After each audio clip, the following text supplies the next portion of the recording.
chain of urgent puzzles only because we frame experience with ideas that are not facts. Philosophers such as Alan Watts call these ideas ghosts because they vanish when inspected.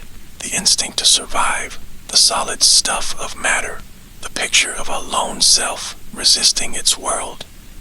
Modern psychology, biology, and systems theory all confirm that behavior unfolds inside a single field of relationships, rather than from hidden forces inside isolated things.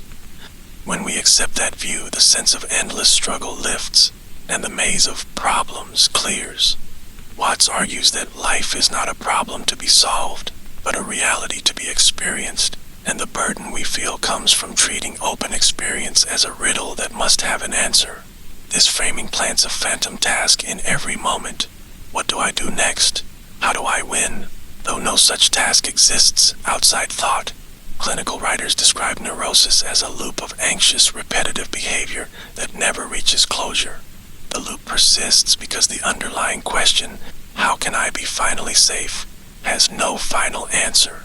The mind circles the same track and calls the circling my struggle. Popular psychology often treats survival drive as an inner motor that explains every act. Yet the claim explains nothing.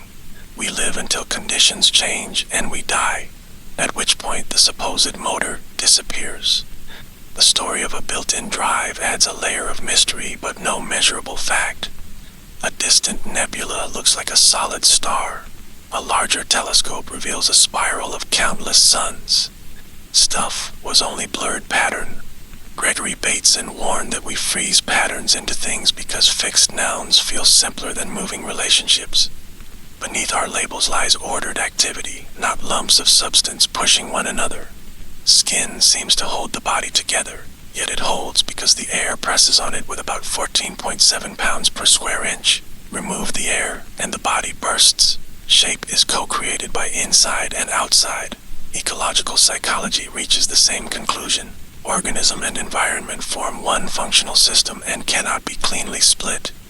Dewey and Bentley coined transaction to mark events that include all sides at once, buyer and seller, knower and known. When we describe only the transaction, food exchanging hands, awareness meeting a scene, the ghosts of hidden drivers fade.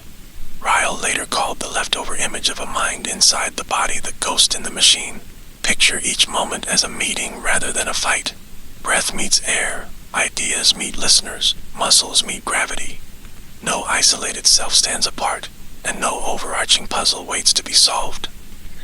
When we drop the duel and notice the dance, the repetitive strain called neurosis subsides, and life shows itself as fluid order within a single whole.